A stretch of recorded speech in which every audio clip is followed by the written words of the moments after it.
Sonic 3 and Sonic & Knuckles can very easily be played as two separate games, and whether or not you play them apart or together, when it comes to playing as Sonic, there really isn't a whole lot that changes from zone to zone. But it's at the merger, where the adventure transfers from one game to the other, where we see a seemingly small change take place. But make no mistake, this is the single most important addition to the combined efforts of Sonic 3 and Sonic & Knuckles. Just a little ways into Mushroom Hill Zone, Sonic will get to a ledge and look down to find a surprise. For the first time, he gets the drop on Knuckles, who is clearly sneaking out of a hidden area. What's that little scamp up to? If curiosity gets the better of you, head on into where the echidna just emerged to discover a giant ring. Now, we've seen plenty of these so far, but this one is bursting with all kinds of color. What makes this one so special? Well, easy enough to find out. You hop in, and instead of warping you directly to a special stage, you find yourself in an underground cave. The music takes on a mystical quality, and holy cow, that is one big rock! This is the Master Emerald. It's easy to forget now, but back in the day, this was a huge surprise, and the true turning point in the story that is Sonic 3 and Knuckles. And it brings up so many questions. Why is Knuckles hiding a giant emerald? Is he planning on proposing? Girl, how could you say no to a rock like that? The boy is loaded! Sorry, got a little off track. These fanfics just write themselves sometimes, you know? Seriously though, why is he hiding a giant emerald? And why is he trying to nab Sonic's when he has the grand poobah of them all in his basement?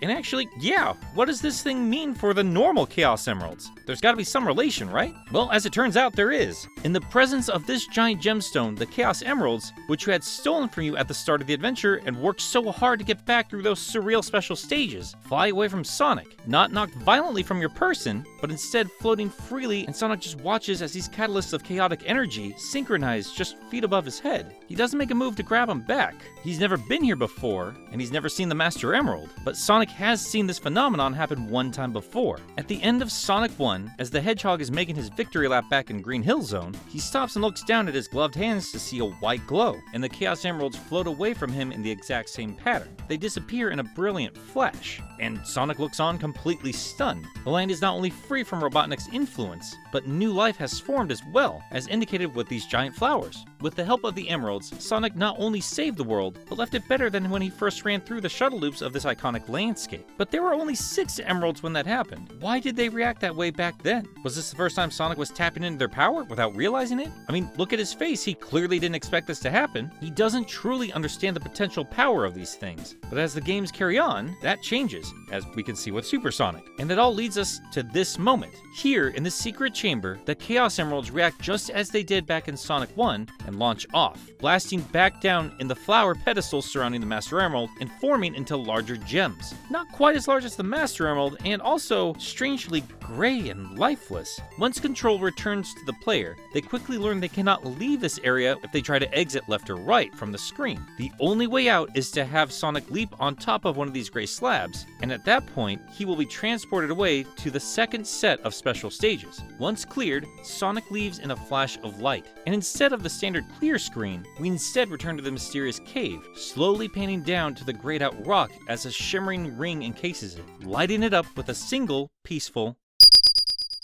With the presence of the Master Emerald and the efforts of Sonic to finally stabilize these things, the name Chaos Emerald no longer applies, because said chaos has been quelled, and the energy distilled and focused, the gems take on their true form, the Super Emerald, leaving us to wonder, what will happen when all 7 are made whole again?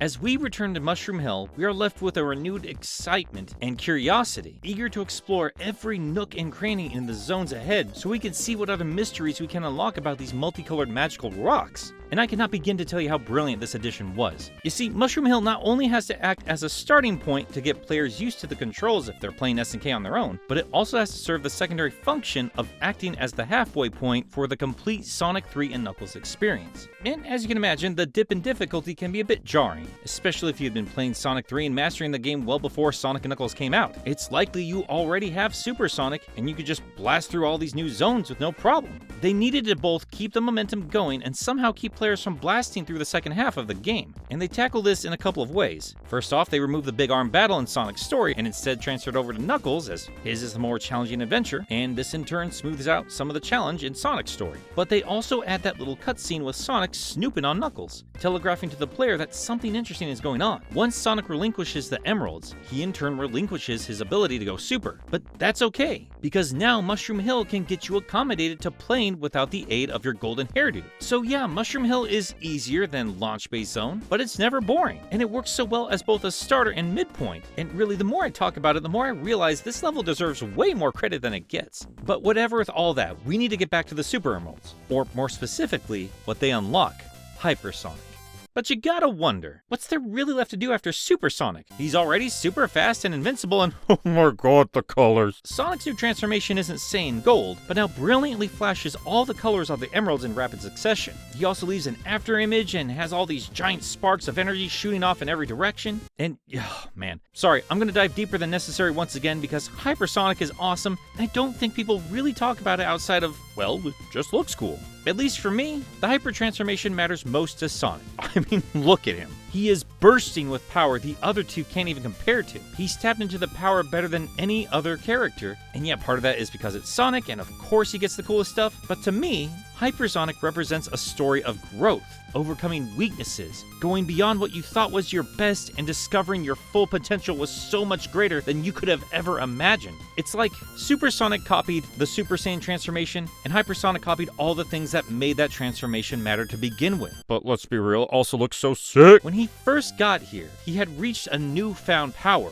He was untouchable, except when he was touched in just the right way and loses it all the instant he hits the island. Knuckles' arrival tells Sonic and the player, whatever you know, whatever cool abilities or powers you might have, doesn't matter. This is my home, these are my rules, and you are not ready. I can't stress it enough. Super Sonic is taken out, full stop, and the adventure has not even commenced. But instead of turning tail and hopping back into his plane, Sonic runs headfirst into a hostile and unfamiliar island. And along the way, he surpasses Knuckles in the one thing he should have a handle on better than anybody else. Without Sonic, maybe Robotnik wouldn't have attacked Angel Island, at least not at that point. But also without Sonic, they would have never discovered the untapped potential of the Emeralds, and how the Emeralds can't reach their own super form without the assistance of our favorite animal men. It's a symbiotic relationship between the people of this world and these powerful gems. And while Knuckles handily demonstrates this, he's had an entire lifetime to form the bond between him and the Master Emerald. Sonic rolls in, and through his adventure, he unleashes the full power of the Chaos Emeralds and himself,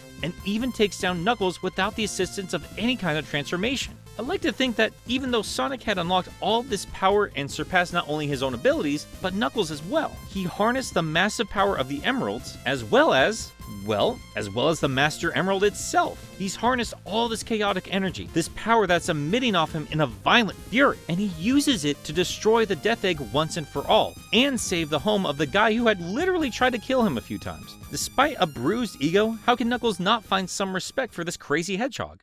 Now again, I'm probably looking way too deep into this, but you know, that was kind of also the job of the comic writers who had to use these wordless cutscenes as a basis to tell their own stories. Am I saying I'd kill it if I made Sonic comics?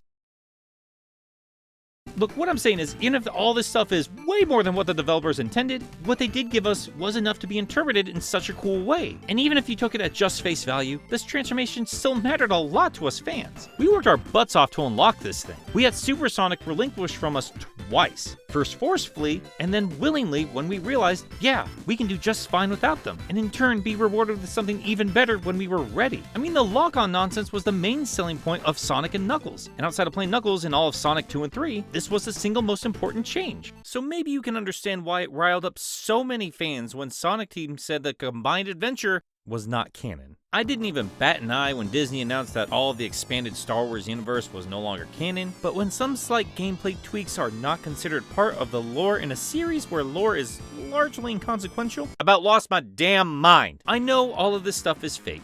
Obviously it's fake. But when you combine Sonic 3 and Sonic and Knuckles, you get the very best version of this game. And you get the greatest game in the series. Sit down, Adventure 2 fans! And you guys are telling me it doesn't matter. The game was meant to be a combined experience. It's always been touted as such. And the ultimate reward, the ultimate journey, the one that made this game feel complete, doesn't matter.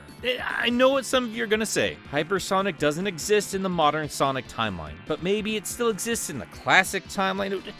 Why is this so complicated? Like, I could do a whole video on this topic alone. I don't have the temperament for it. So many fans are debating on if the classic and modern Sonics are two different characters, or the same one with a different art style, or time displaced, and that's not why they said the hyper forms aren't canon. It's much simpler than that. We already have Super Sonic. Like I explained with Mushroom Hill, it was probably only designed so you didn't super your way through the entire game and could continue that giant ring hunting. And when it comes down to it, Super Emerald just doesn't sound as cool or iconic as Chaos Emerald. That's a staple of the series, you can't replace them, and you can't walk back on it either. With the Super Emeralds now involved, how can you ever go back to the Chaos Emeralds unless they just never existed? I will at least give them props for displaying the busted Super Emeralds in Mania, which can imply that the Hyperform was a one-time thing, but didn't the Emeralds transform to the Greystone first, so how...